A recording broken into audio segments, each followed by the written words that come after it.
Hey everyone, today, oh my gosh, like we have this amazing show. You're going to love it, right? Because we are going to be joined today by the 16th President of the United States. And do I have questions for him? We already know that he is Honest Abe. We know how tall he is. We know he wears a tall hat, like a really tall hat, and that he is a really amazing orator. But today what we're going to do is we're going to uncover some of those seldom known facts about Abraham Lincoln, and he's going to give us the inside scoop himself. So don't go away. You're going to love this. It's going to be so much fun, and you're going to get to learn so much, and you're going to get to learn the things that typically you don't see. So because it's coming from him. So my name is Cheryl Bassett. I'm founder of Unstoppable Connections, international bestseller, and creator of the Unstoppable Family Meeting Toolkit. I am also the host of the show, Kitchen Table Conversations, as part of the Edge Network. And I welcome all of you today. Families over the years have tapped into my 4 gifts, which I get to share, which is the foundation of creating an unshakable, unbreakable family. It really is a reflection of my family's journey and how you can celebrate everyone at the kitchen table. If you want to discover more about my work for connecting families and the 4 gifts, you can go to unstoppableconnections.com. But also, if you have an idea for this show or you'd like to be on the show, you can reach out to me at kitchentableconversations.com. Now, I want to set an intention for the show, and I do this for every show because I think it's just so important to ground the shows.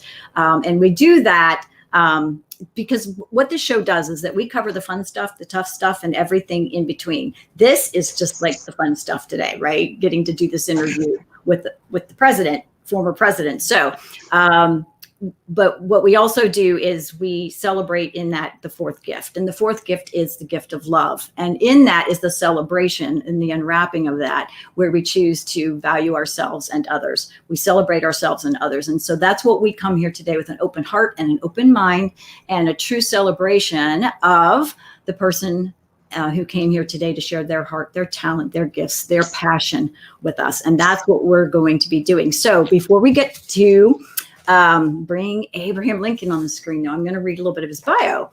Abraham Lincoln was the 16th president of the United States and is regarded as one of America's greatest heroes. He still is, right? Due to his role as the savior of the Union and emancipator of slaves. His rise from humble beginnings to achieving the highest office in the land is truly a remarkable story, and one that we get to hear part of today. In 1834, Lincoln began his political career and was elected to Illinois state legislature as a member of the Whig Party. Not around anymore. It was around that time, though, that he decided to become a lawyer, teaching himself the law. After being admitted to the bar in 1837, he moved to Springfield, Illinois, and began to practice in the John T. Stewart law firm. Lincoln served as a single term in the U.S. House of Representatives from 1847 to 1849. You can do the math and see how long ago that was. He's quite old now. With his newly enhanced political profile in 1860, political operatives in Illinois organized a campaign to support Lincoln for presidency. Lincoln's nomination was due in part to his moderate views on slavery, his support for improving the national infrastructure, and the protective tariff.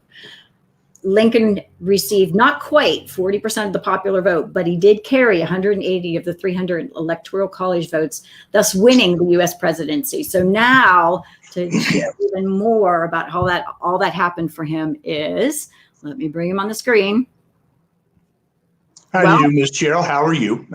I'm pleased to be with you. Thank you so much. It's great to have you. I've been looking so forward to this meeting when we set it up quite a while back. So I do need to warn you, I've been known to speak for 3 hours. So whether you allow me to do that, I don't know. And though I also been known to speak maybe for 3 minutes. So we'll have something in between there. We'll do something in between. Yeah. If you go for 3 hours, I'll probably, my computer will go down unexpectedly. So anyway, it's just like, it's amazing. And, it's funny because I was thinking, one of the questions that I just always love to ask is because I think everybody has a passion and a story, right? So I kind of love to go back and really look at what was your driver? Like, if you were going to go back to even to your childhood, let's say, can you think of some things that what was your heart then even that you think probably led you to where you became president of the United States? I believe one of the things that I was most interested in is I wanted to leave, when I passed on, I wanted to have the earth a little better for me being here. And there were many times I was not being successful, and I wasn't sure if that was going to be happening. But yeah, that was kind of my effort. I do like people. I do like to have them being helped, and that is the case. And so do you think that some of that did come from your childhood in terms of like your parents, did they instill some of that in you, or? Well, I was born in a log cabin, and my family, we kind of moved. We were kind of moseying from one place to another. We moved from 3 different places in Kentucky, and then we moved to Indiana, and then we ended up moving to Illinois. And I think it was my mother that actually taught me to want to help folks out. Now, my pa, he taught me how to work and work real hard, but he did not teach me how to appreciate it. So I'm kind of at a loss for a suggestion that he helped me out here.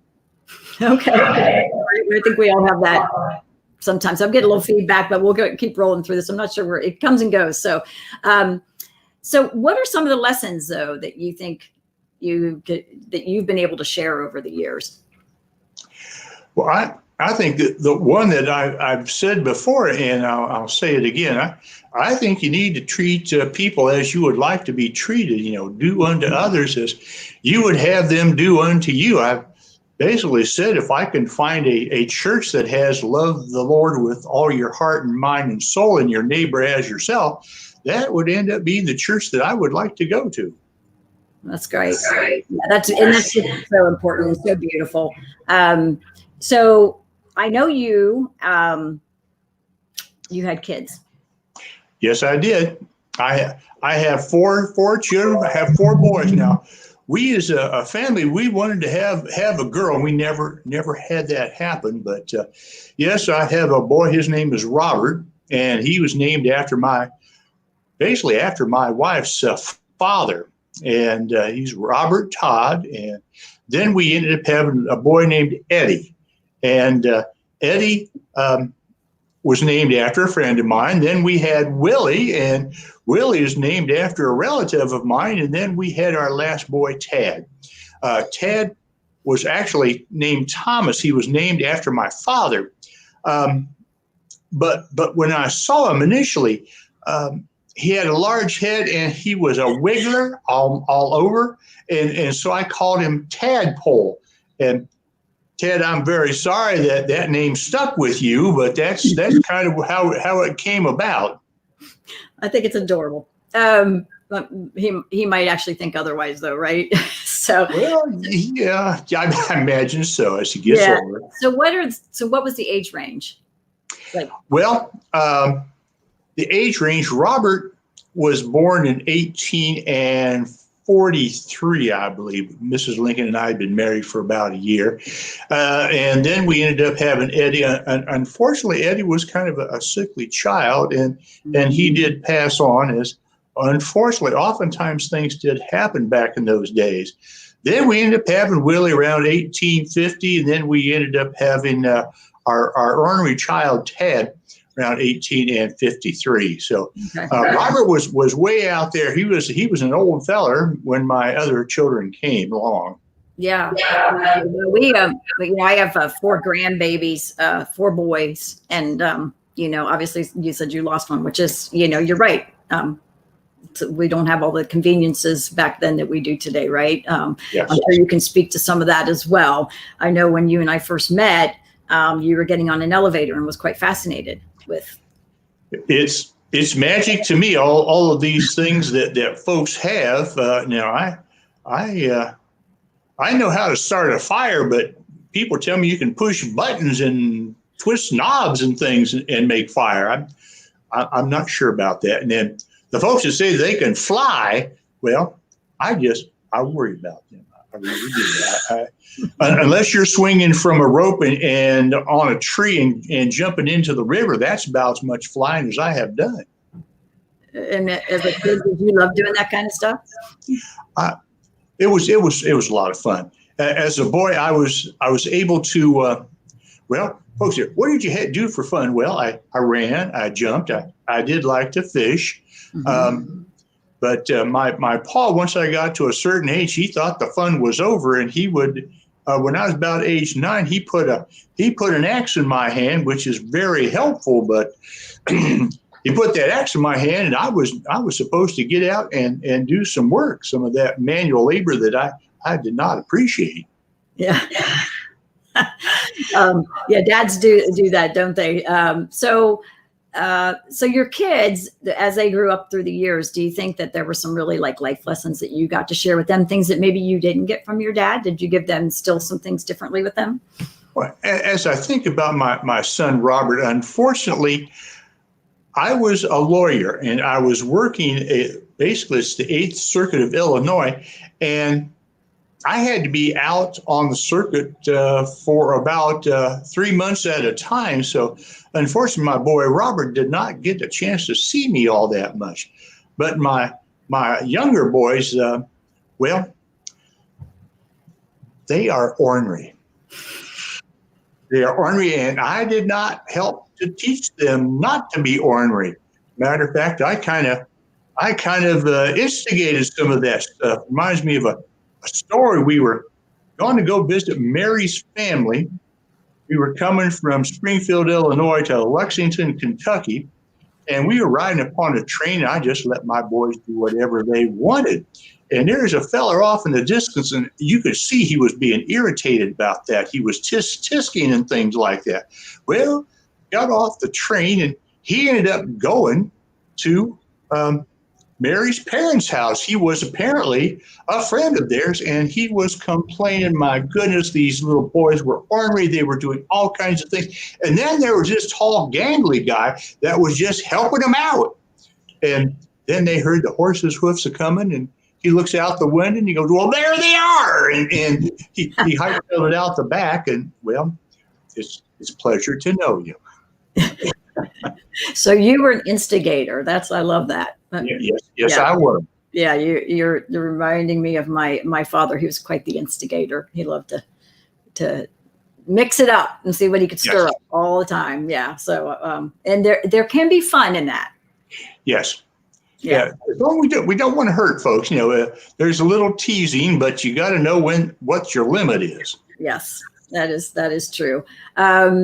So you have the 3 boys that are growing up, and so how old were they when you literally became president of the United States? Well, Robert was away at college, and so he was maybe about 17 years old. Willie was 9, and Tad was 7.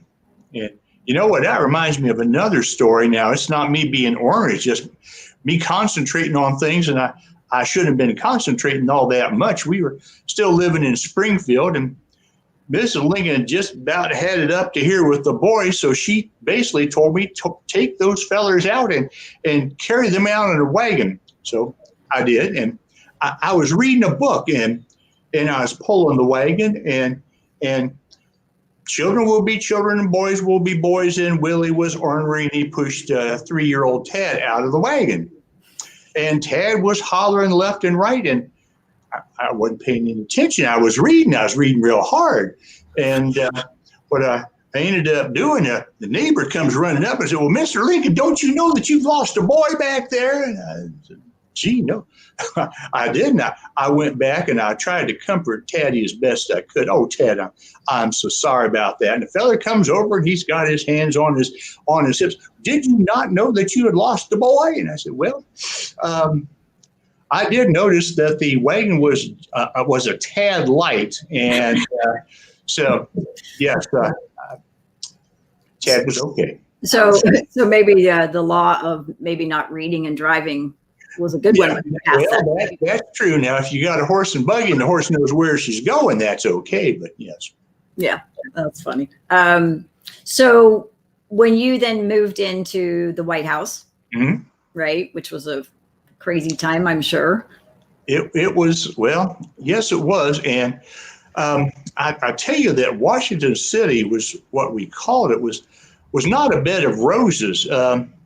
I think there was one whole street that was paved, and everything else was mud. And I hate to say this, mud and manure, because there were animals basically walking all over there. You got your chickens and your pigs and your horses and your sheep, and they weren't housebroken, so you had to watch your step. And the executive mansion, as we called it, well, it was in very bad need of repair. The feller before me had been a feller, and he ended up having spittoons or cuspidors all around the area, and he and his friends sometimes would miss the spittoon, and they'd kind of leave a mark on the floor. People would come in for a visit, and they'd go in with their knife, and they'd cut out a piece of the rug or snip part of the curtain and things like that. Mrs. Lincoln's cousin said, well, I swear there must have been something that was there that John Adams, the second president, was using. So it was kind of like a third-rate hotel, but it was the biggest place that I had ever lived in. Yeah, absolutely. So your boys moved in, you all moved in, and what was it like then when you had to move back out? Well, that has not happened. We are still living in the White House, you know. Oh, you're still in the White House. Okay. Yeah. Yes, ma'am. I'm still there. I've still got the big bed and things like that. Yeah. Now, I've told you that my boys are ornery and that I do help them out. Well, that reminds me of another time. We just moved from Springfield to Washington City, and I felt bad for my boys. We'd moved 700 miles away, and they'd left their friends. They had to leave our dog Fido there in Springfield. So we allowed them to get dogs and cats. I do love cats. I probably have a couple of cat hairs on me now because I get down on the floor and I play with them. But we allowed our boys to have all kinds of animals. We allowed them to have goats. Now, folks, I do not recommend you going out and buying yourself a goat. There's some things that you need to learn about that. But my boys, they did love those goats, and it's kind of like when Mary had a little lamb. I think it's Mary had. Anyway, the fleece. Everywhere Mary went, the lamb was sure to go. And as far as our boys were concerned, the goats went with them. They hooked up the goats to a chair and then decided to ride it around in the East Room of the White House. And Mrs. Lincoln was having a meeting with ladies there, and they all had their hoop skirts on. And here comes two little boys with goats in the lead. A lot of tisking done there also. But they did have their goats. And I told them, if you're ever scared, what you need to do is you can come and sleep in my bed, because they were across the way, but it was a new area. So one day I heard a knock on the door, and well, we heard Dad, we're scared. We want to come in. And I told him, come right on in. And there you go. I had Willie on one side. I had Tad on the other. Now, I do believe I have told you that they also had goats. Well, they had goats, and the goats came in there. I've got a large bed, and Mrs. Lincoln's got her own bed, but I ended up having kids and goats and kids all sleeping in the same bed.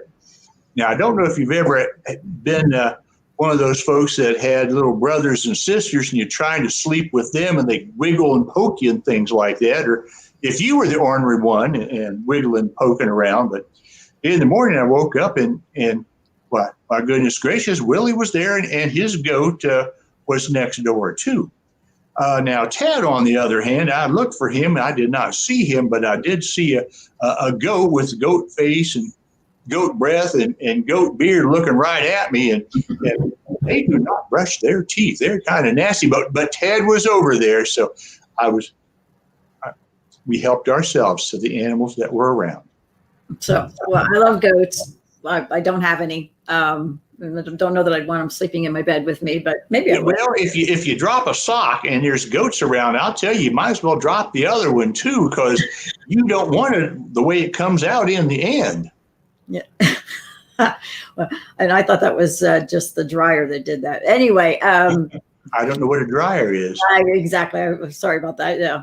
That's all right. You have newfangled doodads. And so it sounds like you had a really wonderful relationship with Mrs. Lincoln. I did. Yeah. She was extremely helpful. With me being in politics, we ended up having parties, or we call them levees, in our house in Springfield. And sometimes we had 300 people there. Wow. And it was not a big place. So you kind of come in, you say howdy, and then you kind of walk out the back. But she was extremely helpful. And, well, with me being away, she unfortunately had to do all kinds of things herself that she had not been used to. She grew up in Lexington, Kentucky, and her parents had slaves. So basically the slaves ended up doing things for her. So she had a rough row to hoe there to learn out how to do things. Now, we did have folks coming in and helping her, but yeah, she was in charge when I was away. And well, if I had my druthers, I'd rather go back and not be away as much as I was back then. Yeah, because you missed some of your children's growing up time, and just yes, indeed. Yeah, that part is still true always. So, so we've talked about what it was like living in the White House, but you do have something. You told me that you have some stories, and you've told some really great stories, and I love it. And I love it because it's the kids, and like as any family sits down to have this connection, right? So those dynamics are always there, and I think just being able to sit down and talk about the relationships that you have, and maybe the family dynamics are that somebody is away a lot, right? And so how do you keep that connection? And so I love that you're sharing some of those stories about your kids and that relationship that you did have. But you also had some seldom unknown stories, some that are rarely told. Is there a couple of those that jump to mind for you? Well, I got a boatload of them. I come close to drowning twice as a young boy. I could not swim a lick, so a friend of mine, Austin Gallagher, and we were trying to scooch across a log, and it was slippery, and I fell in. And thank goodness for him that he actually got me out. Now, if you go back and ask the people where I come from, they'll say about 100 of them are going to say that, yeah, I saved Abraham Lincoln from drowning. Well, I only recall a couple of times, but I do need to talk about my education. I went to a one-room schoolhouse. Mm-hmm. It was one room, and everybody, big, old, young, or tall, or what have you, were there. And it was called a blab school. Everybody talked at the same time. A blab. A blab school, yes. And a blab school is called a blab school because the folks, they were blabbing. If you weren't blabbing, the teacher would think that you're probably up to no good. And he generally had a hickory stick. And if you weren't doing your ABCs or your numbers, he would let you know about that. But I was kind of unusual because I did like to read. I ended up having a book about George Washington, and I just thoroughly enjoyed reading that. I read Robinson Crusoe, I read the Bible, and also Aesop's Fables. Anybody that had a book was my friend, especially if they would allow me to use that book and learn some more. Yeah, that's great. And sometimes we get away from that. So the reading is just like amazing, right? There's a quote, leaders are readers and readers become leaders. So I would agree with that. Yeah.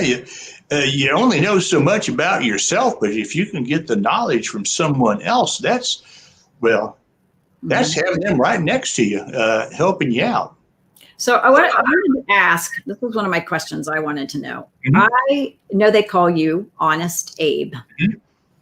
And I think maybe we know why, but I'd love to hear you tell. Well, there's a couple of stories there. One of them, I was at a grocery store, and I was the clerk, and apparently I had charged this lady 6 1/4 cents. Yes, there's a quarter of a cent there, and I ended up going about 6 miles to give her back her money, and that was being honest. But the other thing, I was in a small town called New Salem. There was 100 people there, and I decided I was going to go in with the feller, and we were going to have a general store. There were 3 general stores in the area for 100 people, and our store basically winked out. We went bankrupt, and we owed $1,000.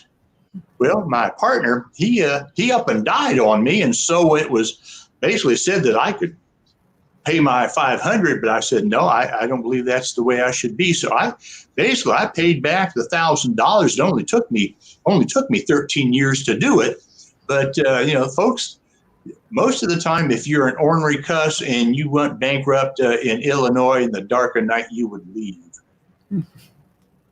So that's yes, it's beautiful. And to be honest like that, and I'm sure sometimes that perspective around $500, right, or $1,000 is changing. It was a national debt. I tell you right now, I worked multiple jobs, but I did get it paid off. So I'm pleased to say.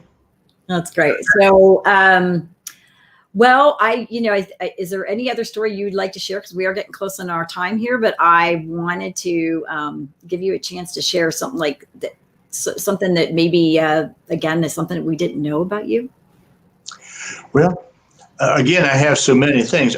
I was a captain in the military, but it was in a war. It was the Blackhawk War, but it was the proudest day of my life, I believe, when the folks that I was working with ended up choosing me as captain. And I was a military captain, I'm proud to say, except I learned shortly afterwards that a captain is supposed to make the fellers behave themselves. And most of the time they were not doing that. And so I was a captain for 1 month in Blackhawk War, and then I re-enlisted, but this time I re-enlisted as a private, and then I re-enlisted again. But yeah, I was proud to be captain, but then I learned my lesson that you got to make those yahoos do what they're supposed to do. Yeah, I wonder if maybe you were being an instigator again. No. I was pulling out the books, and I was reading, Fast and Furious, but I did such a poor job that some folks were giving me a sword. It was a wooden sword, and I had to carry it around with me as a mark that, this fella doesn't know what he's doing. So yes, coming back to private was very, very helpful. Okay. Well, so as I mentioned to you before we started the show, that one of the things I love to do is to close it out with a dot. Mm-hmm. And a dot is a drop of thought. So like a pearl of wisdom or something that you would want to leave them with. And then I have one today that's a little unique, but I'm going to let you go first if you have something you'd like to share as just a pearl of wisdom for our audience. Again, I'd like to go back to something I've said before, is that you need to treat people the way you want to be treated. And I understand just about every religion has that in there, and it ends up being such a good job. Don't be mean to folks. Don't lie, don't cheat, don't steal. Treat them as you would like to be treated. Love it. Yeah, that's exactly right. And I know I have a quote that I know you said too that I think I shared with you that I also love. And I think what you just said is beautiful. I also loved how you started the show, where you were talking about how you wanted to leave the world a little bit better. You wanted to make a mark and leave it a little bit better. And I think that's also beautiful. And then you have a quote that you've said, the best way to predict your future is to create it. Yes, indeed. And so the dot that I often share when I close out the show is that, if we really want to see change in the world, that it starts with us, and it starts in our own homes with our own families first and foremost. And so that's right in harmony, for me in terms of, if we really want the future, we have to be a part of helping that to happen. So yes. I love that. But my other dot and my unique dot for today is, and I'm going to put something up here because I know you're all going to be shocked at this dot, is, so Melissa Williams says, hello, Melissa. Good to see you. I have spoken with her in Gettysburg. So yeah. And I will see you again. She says, Robert is just wonderful. And I was like, wait a minute, are you kidding me? So I know everybody's going to be shocked who's watching this, but Robert, who is here today with us, is a nationally recognized Lincoln presenter and historian with over 12 years of experience and has given hundreds of appealing and thought-provoking presentations. With his uncanny resemblance to Abe from his 6'4" height, authentically styled beard, right? Stovepipe hat, 1860s era clothing, and scholarly knowledge. I'm actually glad I could say that word, scholarly. Audiences believe they are visiting with Old Abe himself. And I love how you shared today. And I, it's like you kind of forget that like you're not. And the first time we met, I was like, there was a part of me, because you were so in character, like when we were at the library and all the kids were in awe. Right, of you walking through the library, and they recognize you. It's like, oh my gosh, like that's Abraham Lincoln.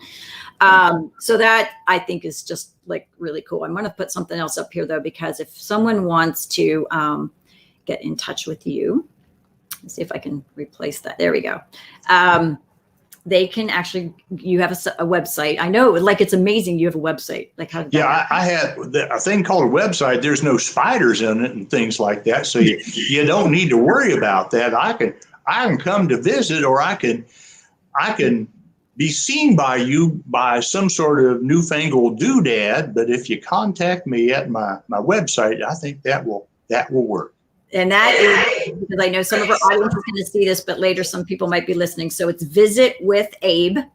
So that's visitwithabe.com. And that is me. Yes. That is you. So anyway, thank you. Oh my gosh, like so much. It was just really wonderful to have you. Tell the missus I said hello. And I will do that, Miss Cheryl. Thank you. I'm much obliged for this opportunity to be with y'all. And everybody out there, do take care of yourself. Yes. Thank you.